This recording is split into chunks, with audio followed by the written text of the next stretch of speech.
Hello guys! Magandang hapon sa inyong lahat. This is Chinrugas Mamasagari Channel. A Fadero, Uzo Matarder. So yung hapon na to, tignan natin yung sabihin sa iyo ng ating mga gabay. So this is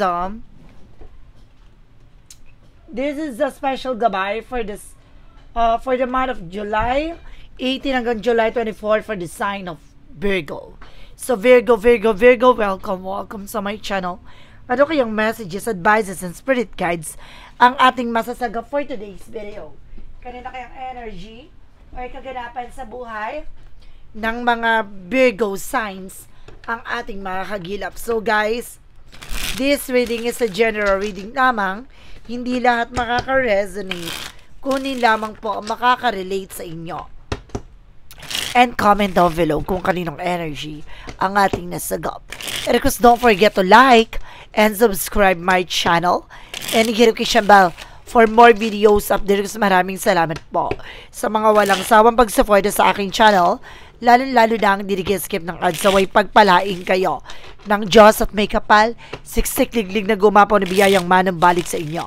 So let's see guys, what is the messages, advices sa iyo ng ating angel spirit for the sign of Virgo. So let's see and watch this.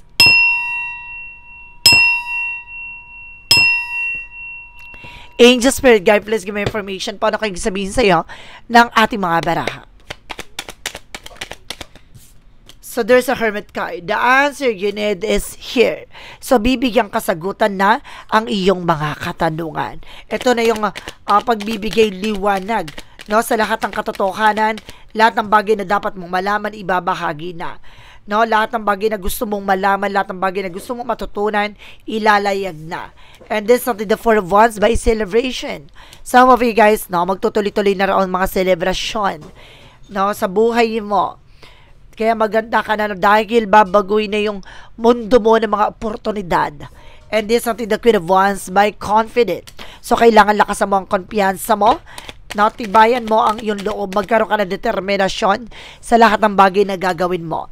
And there's the King of Wands. Look at the bigger picture. There's the Queen of Wands because there's the King and Queen of Wands na nagre-represent with the feminine and masculine energies. Divine masculine and of course, divine feminine and divine masculine, na maaaring binabahagi dito na you're also a natural leader, na kaya mong pamunuan, you're also a mature enough person, na maaaring magtatagumpay ka naman yung bagay na yung nakikita at nasisilayan na mangyayari ay may posibleng magana. And of course, there's something that you have Swords, something pain, or maaaring may mga katotohanan o harsh truth, no, na masakit man, pero kailangan mong harapin ang katotohanan. No, sa likod nito, na maaring may magandang idudulot pala. No? And there's the King of Cups. There's a devoted for the person. Mayroong sumusuport at kumagabay dito sa iyo. It's either ancestor guides, or mahal mo sa buhay na yumao, or your father, or your brother, or either your person, na maaring sinusuportahan ka. What is the Hermit card? Represent with the Seven of Swords. There's a something, a secret reveal. Talagang ilalantad lahat ng katotohanan, kasinungalingan, katraidoran. Lahat ng bagay nito ay maaaring mailantad at mailabas na ang totoong mukha ng kasinungalingan. Gusto ko yon. And because there's something, the Ace of Swords with a breakthrough. At sa likod nito, magtatagumpay ka at magtutuloy-tuloy na oportunidad na mismong dadapo sa'yo. What is the Queen of Wands? Represent guys with the Queen of Pentacles, just being mature enough and being grounded, how to manage and control your finances. So, kailangan may determinasyon kang proteksyonan at pangalagaan na naman yung bagay na meron ka. And there's the Lovers. No, nakikita mo na ano man yung magiging posibilidad yung dalawa ng person mo, na maaaring makikita mo ng paglago at paglakas ng iyong relasyon.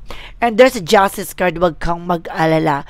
No, may mga taong gumawa ng hindi maganda sa'yo, masakit man ang katotohanan na nailatag at nalaman mo, may hustisyang nararapat para sa'yo.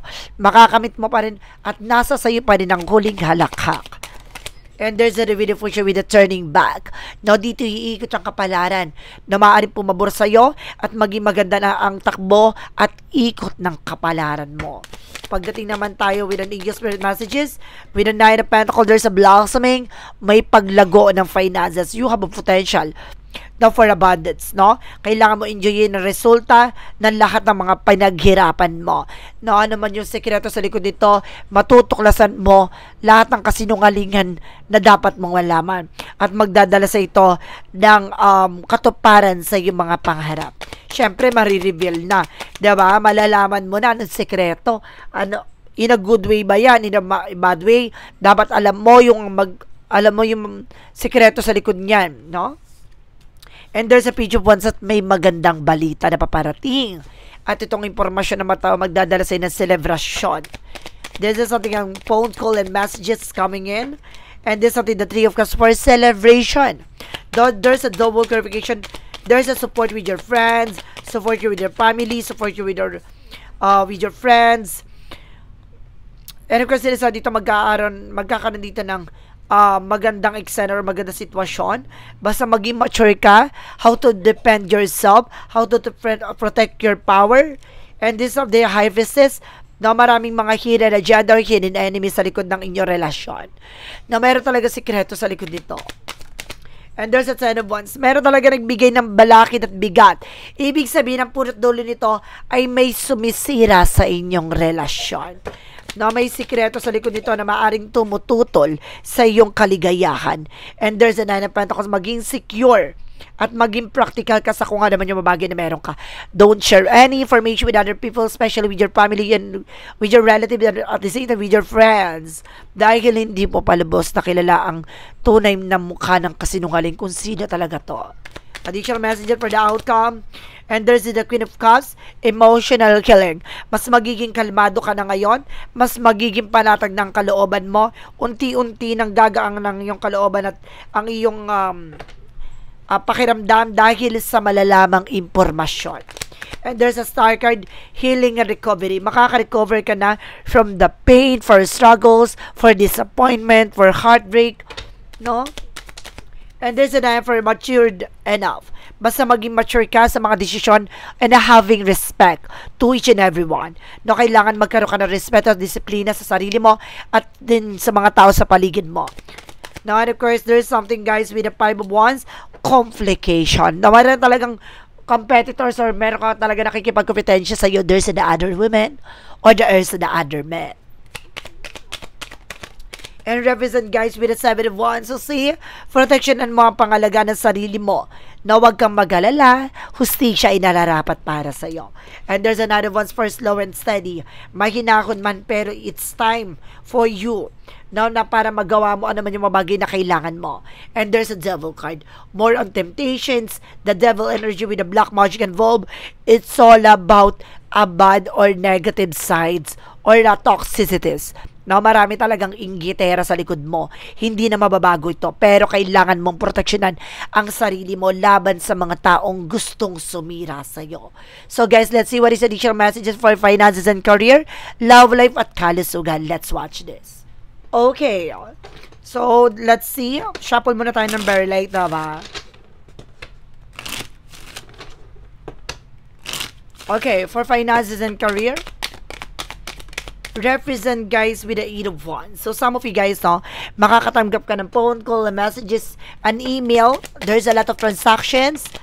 And there's an Eight of Swords. There's a lot of negativities around you. Talaga napapalibutan ka ng toxic and negatives. No, kung di yan sa trabaho, sa negosyo. And there's a Four of Cups. Basta pag-isipang mabuti ang bawat offer. Just reevaluate or analyze. Don't let your focus close to you to new ideas, no? Kailangan mong mag-focus muna dyan sa kung ano man yung bagay na meron ka. Huwag mong guluhin yung sarili mo sa mga bagay-bagay sa paligid mo. Diba? And there's a Nine of Pentacles, Nine of Cups, there's a wish fulfillment.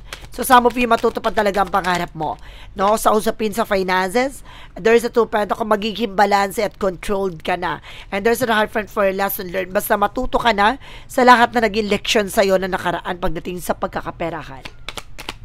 No? Napapalibutan ka ng toxic. No? Dahil maraming taong umaasa sa'yo. No? Some of them, inaabuso ka pa. So, let's see. Pagdating sa love life, there's a Six of Cups. There is a past person coming back. Some of you may babalik pa na nakaraan. There's a Moon card, revelation. Malalaman mo kung bakit siya babalik. no? There's the Five of Swords, magkakaroon ng self-sabotage that because of your action. Mag-ingat ka sa pagiging marupok, ha? Baka maniwala sa matatalin na hagang salita. There's a Four of Pentacles, proteksyonan mo at pangalagaan ng iyong sarili. No, there's a Six of Wands for victory. No, ipapanalo mo to pero kailangan mong alamin, no, ano man yung magiging impact nito. There's a Magician for reflection. Lahat ng bagay na gagawin mo, magre-reflect yan sa buhay mo. Kailangan mag-ingat ka kung magpapauto ka ulit or magpapabudol ka ulit or madadala ka na this time. Pagdating sa kalusugan, there is something the Seven of Pentacles with a harvest moment. No, mag-aani ka na ng mga pinaghirapan mo, and there's a strength with a confident, lakas naman loob mo, tapangan mo. And there's a temperate with a healing and recovery. So, unti-unti na magiging kalmado ang iyong pakiramdam at magiging maganda na ang iyong pakiramdam. There's a Sun card with a pure positive outcome. Diba? Magiging maayos na ang kapaligiran mo. And there's an Empress card for self-love, self-care. And of course, there's something a blessing. Gaganda na ang iyong kalagayan, kalusugan. At magiging maganda na ang resulta ng iyong mga pinaghirapan. There's a chart with an action and movement na magkakaroon na ng changes and development na sa iyong kalusugan. Kung may hinihintay ka na may possible na ano yung nararamdaman mo, magbabago na yan. Gaganda na ang iyong pakiramdam at kalusugan. Huwag ka lang maghatak ng nagbibigay stress, ha? Kasi yan ang nagbibigay negatibo, kaya ang dami mong nararamdaman. So guys, let's see what is additional messages with the magic of fire messages, advices, and requests sa pick a card, yes or no. Kung bago ka sa channel ko guys, ang pick a card, yes or no, pwede ka magtanong. Isa lang magiging sagot dyan within 1, 2, or 3. The-request ko, nakapili ka na, comment down below kung ano number na pili mo. Yun ang magiging sagot sa tanong mo at malalaman mo yan sa dulo ng reading na to. The-request guys, maraming salamat sa mga nag-share ng aking videos sa anumang uri ng social media platforms. Maraming salamat po.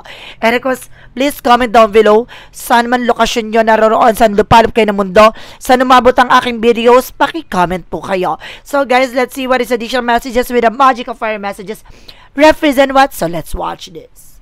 Okay, let's see what is the magic of fire messages represent what?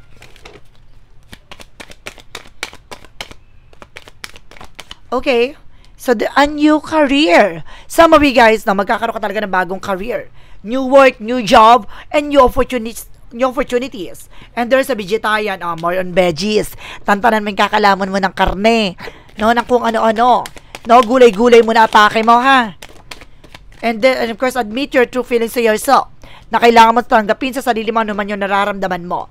Stop denial, stop pretending, just being yourself. Just being honest with yourself. What is the additional messages for yin and yang oracle card? Represent guys with a reunion. Some of you guys na magkakaroon na reunite, na meron talagang pagtatagpo talaga. And there's a change. Na unti-unti na magbabaguhin ito ang situations mo, ini-encourage ka dito na kailangan mong tapangan. And of course, there's a facade. Ito yung sinasabi, impostor, bibigyang mukha na. No? Nakikita mo yan, bibigyang mukha na ang nagbibigay, nagbabalat kayo, nagpapanggap. Para sinasabi, mabubulgar na ang lahat ng ito. No, hustisya ay maaaring mapasayo na. What is the synchronicities represent what? And there's a bloom. May pagsibol at paglago ng kung ano man yung bagay na meron ka. Lalago na ang buhay mo. And there's a rise, rising from the ashes. May pagsibol ng tagumpay at pag-asa. And there's a synchronicities na marami kang mga natatanggap na signs, synchronicities, angels number, na maaaring pinababatid sa'yo dito na makakabangon ka ng muli. There is something a butterfly for evolution for a transformations. And there's a cheating. Sabi ko na nga ba, nagkaroon ng cheating lying on you. No, at the same time, guys, there's something a snake may akas. Not what it looks like. No, hindi pinapakita ang totoong anyo niya sa'yo. Magaling siya magpanggap. And there's a breakup na merong na naghantong ng hiwalayan yung dalawa ng person mo. What is an eagle's number represent what? Represent guys with a 21, 12, it's up to you. Nasa sa'yo yan. Even it seems like you're not making any meaningful progress, things are moving in the right directions. If you see this number, it is a sign that everything will work out in your favor and your dream will come true soon. See, may mga senyales, signs, signals na pinababatid sa'yo. Kung nakakakita ka ng mga angels number, oh my God, nalalapit na ang tagumpay. Nalalapit mo na ang katuparan sa iyong mga kahilingan. What is an angel's number? What is the money move oracle deck?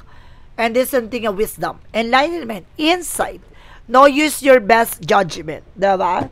Ipapasilip to sa iyo lahat ng bagay na to para makatulong, no? Para sa ikalalago mo. What is shadow work represent what? From the shadow work represent what? And there's an addictions. No, healing, liberation, and support. Now, some of you, in addition with addictions, no, para may nasasanto ko dito na luho, bisyo. Yan yung bagay na maaaring kailangan ng hilumin. Kailangan ng tigilan at pakawalan. Clarifying for a love situation. And of course, there is something, guys, with the secret desires. Unspoken need can plunge you into deep confusion. Na meron kang bagay na hindi pa nasasabi, meron kang nararamdaman na hindi mo mailabas, na maaaring nagbibigay gulo sa iyong nararamdaman. So there's something, guys, with a clarifying for a life situation. For clarifying for a life situation, represent what? And there's something breakthrough. Navigate life many twists and turn with elegance and resilience. So, magtatagumpay ka. No, kailangan mo lang talaga magtiyaga at kailangan mo lang talagang mahalin ano man yung mabagay na meron ka. What is what lies beneath with the future? Ano yung mga bagay na nakatago sa hinahanap mo? And there's a kick to the crab. May kailangan talagang alisin. No, lisanin dito sa situations mo. Kailangan mo talaga itong tanggalin sa buhay mo. What is the part of the light represent what? Yung impostor, no? What is the part of the light? Represent, guys, with a peace of mind. Nabibigyan ka ng katahimik ka ng kapayapaan sa kaisipan. True love and release and inner reflection, I find peace. My perspective isn't gentle and loving I approach each step of my confidence. With confidence. In moments of fear, I remain brave knowing that peace resides with me. Diba? Kumbaga yung kapayapaan talaga ay maaaring tumugma at maaaring pumabor sa'yo. No? Kailangan mo lang maging matapang, maging malakas, pakawalan yung mga bagay, takot, pangamba, at kailangan mo maging matibay sa hamon ng buhay. So, let's see what is a pick a card, yes or no. So, let's watch this. Okay, with a pick a card, yes or no. So, let's proceed na tayo with the number 1. Let's proceed with the number 1. So, there is something, guys, with a yes. It is that the real deal, your effort bear fruit. Ibig sabihin na ito na yung panahon at pagkakataon para umani ka na ng mga pinaghirapan mo. It's time. And there's a no. Losing part of yourself, missing peace, gone away. No? Kumbaga, isang parte ng pagkawala sa sarili mo or pagkawala sa isang sa buhay mo, no, ay maaaring magdulot ng tuluyang pagkawala ng interest mo sa sarili mo. So, kailangan pakalagaan mo ano man yung bagay na meron sa'yo, yung nagpapasaya sa'yo. No, kailangan mong itigil yung mga bagay na makakasira at tuluyang makakapagpalayo sa totoong ikaw. Diba? Kailangan na hanapin mo yung sarili mo with a better version of yourself, hindi para tuluyang kang mawala sa eksena. Number 3, there's a yes. Peaceful outcome and relaxation aid decision. Magkakaroon ka ng kapayapaang desisyon at magiging kapayapaang kalalabasan nito at magiging maganda na ang desisyon na tatahakin mo. So guys, this is a special gabay for the month of July 18 hanggang July 24 for the sign of Virgo. So Virgo, maraming salamat po for this wonderful reading. So once again, this reading is a general reading namang di lahat makaka-resonate. Kunin lamang po makaka-relate sa inyo. And comment down below kung kaninong energy ang ating nasagap. Because don't forget to like and subscribe my channel and hit the notification bell for more videos update. Because maraming salamat po sa mga walang sawang pagsuporta sa aking channel. Lalo-lalo na ang skip ng ads naway pagpalain kayo ng Diyos at may kapal siksik liglig na gumapaw na biyayang manong balik sa inyo. Maraming salamat po. And see you in the next video. Bye-bye and babush.